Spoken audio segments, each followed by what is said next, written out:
So there's a Japanese art form, a storytelling within Japanese culture that I know just a tiny bit about. It's called rakugo, if you pronounce the R, the Western style.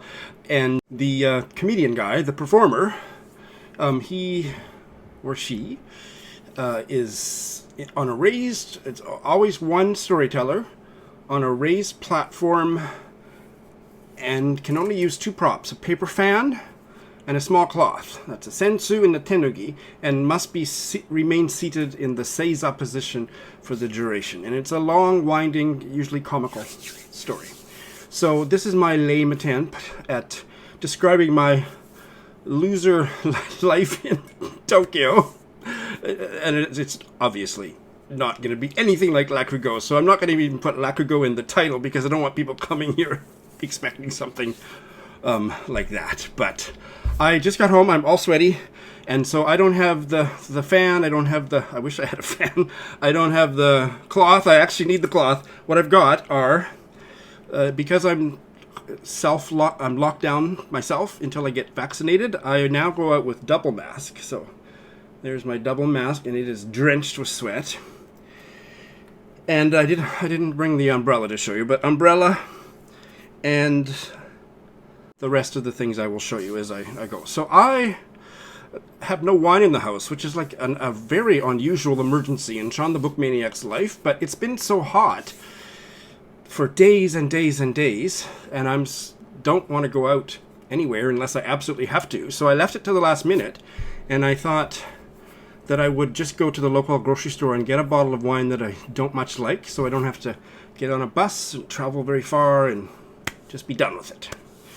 But when I got outside, it wasn't raining, or just barely spitting rain, and it was cool. So I had my earphones on, and I was listening to The Way of All Flesh by Samuel Butler.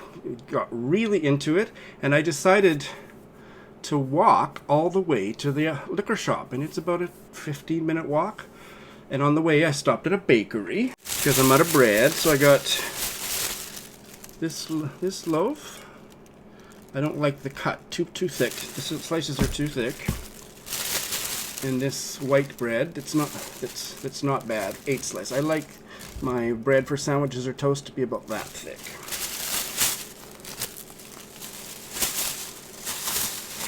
And I kept walking, and The Way of All Flesh was still playing in my ear, and I got to the liquor shop. Now, it's the same wine that I showed on a vlog. Was it British? No, it was my summer vlog or whatever, where I sampled this wine for the first time, and I liked it, and I've been buying it ever since. I can get 4 bottles for $35, which is a really good price, and it's a good wine. It's a Shawn wine. So I bought my 4 bottles. Now, so there's the bag, and it's very unwieldy. You can hear, and now that I'm putting it down, the bottles wobble and threaten to topple the whole bag over, so I didn't want to ever set it down on the ground if I didn't have to. So that was the new challenge. And because I got the wine, I would hop a bus, even though it's a 15-minute walk, just to not have to carry. It's heavy. And then I went to the supermarket, very close by. And by the time I got to the supermarket, I got a kind of a throbbing pain in my lower back. I have a bad back, but this is not a story through which I am expecting any sympathy. So don't worry. But it wasn't excruciating, but it was just and it was from carrying or walk. I don't know what it was from, the weather, I don't know, but it's not something that I usually get, but I've noticed it 2 or 3 times this week. So, I was like, let's just get my groceries and get home. Oh my God. Here is my grocery bag, and it was pretty heavy because I've got coffee, 2 corn on the cobs, a bag of potatoes, and this is the grapefruit juice that I drink with my soju and some other stuff. So, yeah, a little bit heavy, not as heavy as the wine. So I was pretty loaded down with the umbrella and this stuff. And and then I went, actually, forgot about this part. Then I stopped off right by the bus stop, and I've completely upset it, to get takeout karaage. And if you don't know anything about Japanese food, karaage is Japanese fried chicken, and it's delicious. And so I got 5 pieces of that, here's 1 piece. And then I was ready to hop on the bus. So that'll be my dinner with rice. So far so good.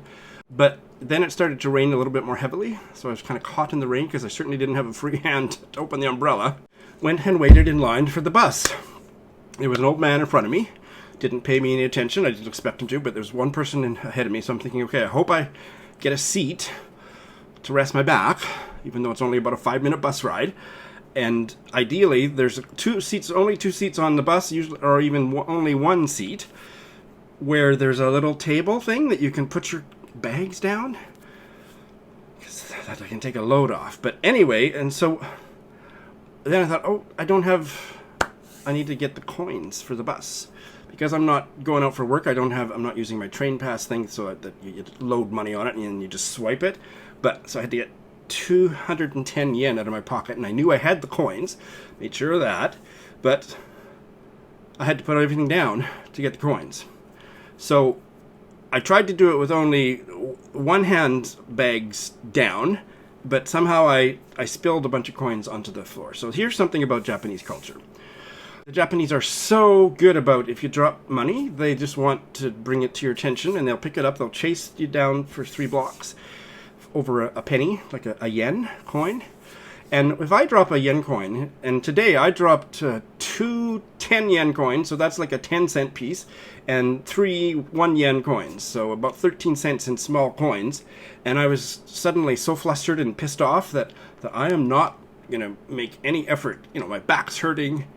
To reach over and pick them up. So I just left them there, and I was just waiting for the old man, I shouldn't call him an old man, the elderly gentleman, to notice them and start to wave at me, because boy, it drives people crazy in this country if you just shake your head, and I don't know how to say in Japanese, it's not worth my time or my effort, and I've got a bad back or anything, so they just scowl at me if I don't pick it up.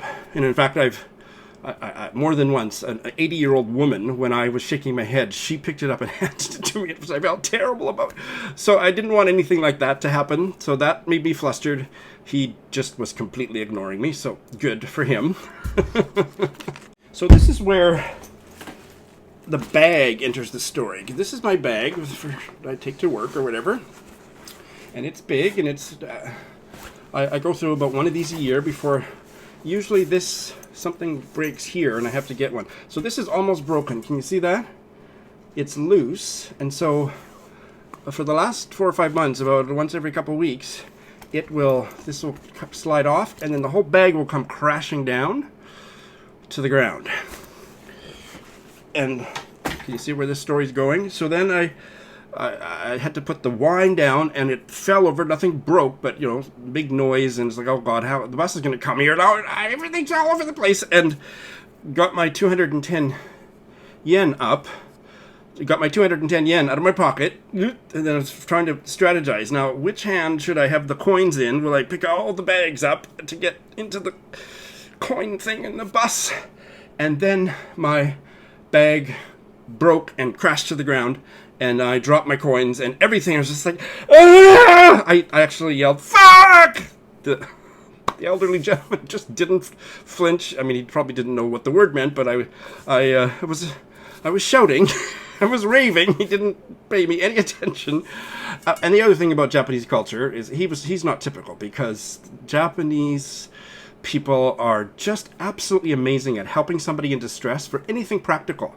If you drop something, I've dropped my bag on the train before, and I've dropped stuff, and things have kind of gone all over. And boy, everybody in a public setting, that strangers to me, will come and rush and help. So it was unusual for him. I didn't need any help, and I'm glad he didn't help me. But if it had been anybody else, I would have had lots of helpers to help me get myself organized.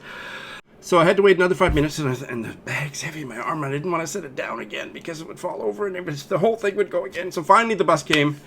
And the elderly gentleman didn't want that bus, so he moved aside, and I got on and put my thing.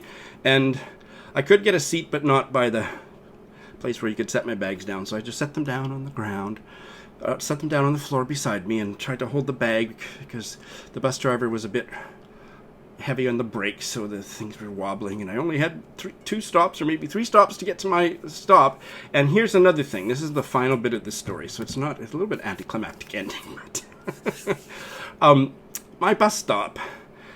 9 times out of 10, the bus driver will stop, and you're supposed to exit by the rear door, and he hasn't got it lined up, so I have to step out where there's half a fence, and there's this much room that I have to walk through the empty space. Like, he doesn't go up far enough, and that happens more often than not. So the last time, not today, but the last time that I got off, I tried to exit by the front door. I had never paid attention. Can you exit by the front door? And he wouldn't open it for me, so okay. So anyway, today, same thing. So I had all these bags, and I did say something in English. You didn't go far enough. I did growl at him, and shook my head as I walked by. I told him. So what do you think of this Lakugo story? There, I'm starting to cool down. It's time to make some lunch. I think wine o'clock might come a little early to calm my nerves.